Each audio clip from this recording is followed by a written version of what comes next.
कभी सोचा है कि क्या किसी की एक जलन भरी, ईर्ष्या भरी नज़र सच में किसी की पूरी जिंदगी तबाह कर सकती है? आज हम बात करेंगे नज़र की, उस रहस्यमयी और सदियों पुरानी मान्यता की जो कहती है कि किसी की ईर्ष्या से भरी सिर्फ एक निगाह सच में दुर्भाग्य ला सकती है। हमारे यहाँ एक पुरानी कहावत है कि बुरी नज़र तो पत्थर को भी तोड़ सकती है। जरा सोचिए इसके बारे में। इसका मतलब यह है कि ईर्ष्या की जो ताकत है, उसके सामने कोई भी सफलता या कोई भी शक्ति टिक नहीं सकती। चलिए, इसी मान्यता से जुड़ी एक कहानी की गहराइयों में उतरते हैं। मिलिए अनिल मल्होत्रा से, शहर के टॉप बिजनेसमैन में से एक। ऐसा लगता था जैसे उसके पास सब कुछ है, एक आसमान छूती कंपनी, शानदार ऑफिस और खुद पर अटूट घमंड। जब किसी ने उसकी कामयाबी का राज पूछा तो उसने बड़े गुरूर से कहा, इसका क्रेडिट वो तो मैं सिर्फ खुद को दूंगा। लेकिन इतनी सफलता के बावजूद एक चीज थी जो अनिल को अंदर ही अंदर खाए जा रही थी, और वो थी अपने बिजनेस कॉम्पिटिटर नमन अग्रवाल के लिए जलन, जिसकी कंपनी अचानक ही तेजी से आगे बढ़ने लगी थी। और बस यहीं से अनिल के दिमाग पर वहम हावी होने लगा। जब एक के बाद एक 3 बड़े कॉन्ट्रैक्ट अनिल के हाथ से निकलकर नमन को मिल गए, तो अनिल का दिमाग काम करना बंद कर गया। उसने अपनी ही टीम पर इल्जाम लगाना शुरू कर दिया। वो ये मानने को तैयार ही नहीं था कि उसकी हार के पीछे कोई असली, कोई लॉजिकल वजह हो सकती है। नहीं, उसने खुद को पूरी तरह यकीन दिला लिया था कि ये सब नमन की बुरी नज़र का ही असर है।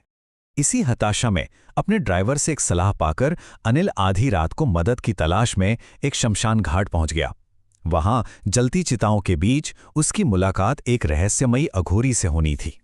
अघोरी ने अनिल की आंखों में देखा और मानो उसकी आत्मा के अंदर झांक लिया हो। उसने सीधे सीधे कहा, तुझे मदद नहीं, तुझे बदला चाहिए। ये शब्द अनिल के कानों में किसी हथौड़े की तरह लगे। अघोरी ने उसके दिल में छिपे अंधेरे को एक पल में पहचान लिया था।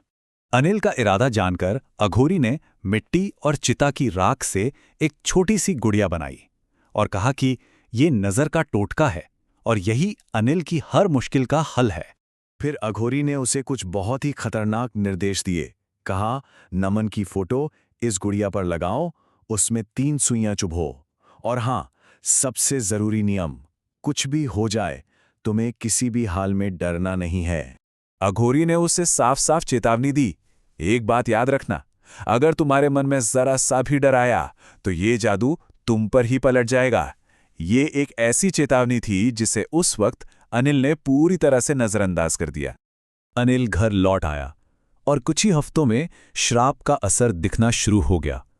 अघोरी का टोटका बिल्कुल वैसा ही काम कर रहा था जैसा उसने कहा था, और नमन की जिंदगी तेजी से बिखरने लगी थी।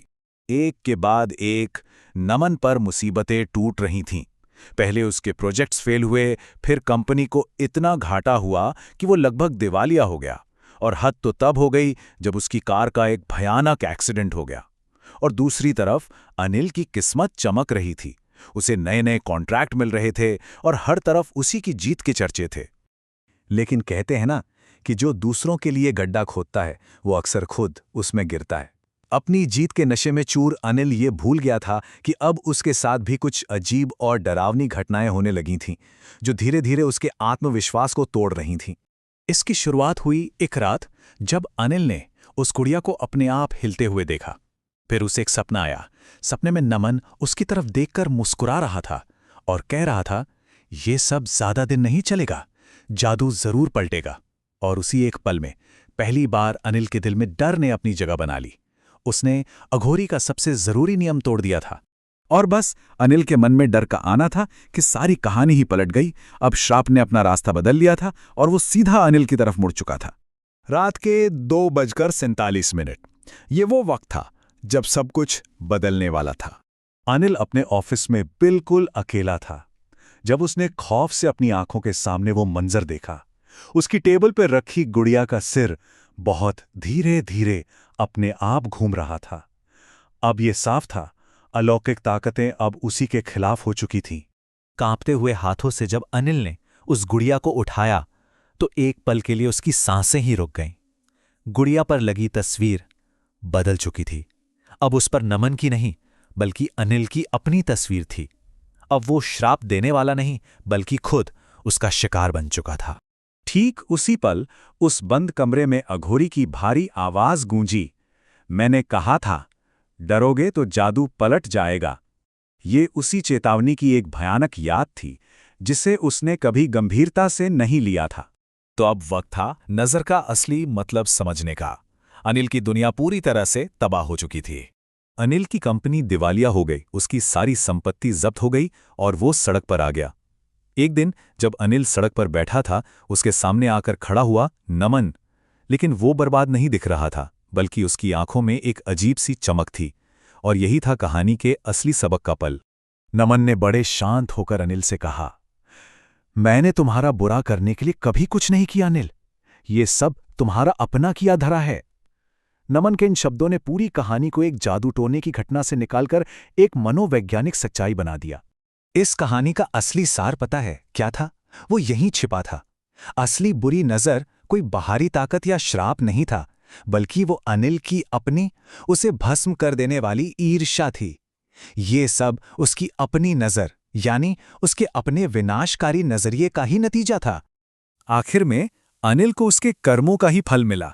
जिस आग में उसने किसी और को जलाना चाहा था, अब वही आग उसे हर दिन अंदर ही अंदर जला रही थी। उसकी ईर्ष्या ने आखिरकार उसी को भस्म कर दिया। तो सवाल यही उठता है, अनिल को असल में किसने बर्बाद किया? किसी अघोरी के रहस्यमयी श्राप ने, या फिर उसके अपने ही मन में पल रही ईर्ष्या ने? ये सवाल हमें इस डरावनी कहानी के पीछे छुपी एक बहुत ही गहरी मनोवैज्ञानिक सच्चाई पर सोचने के लिए मजबूर करता है।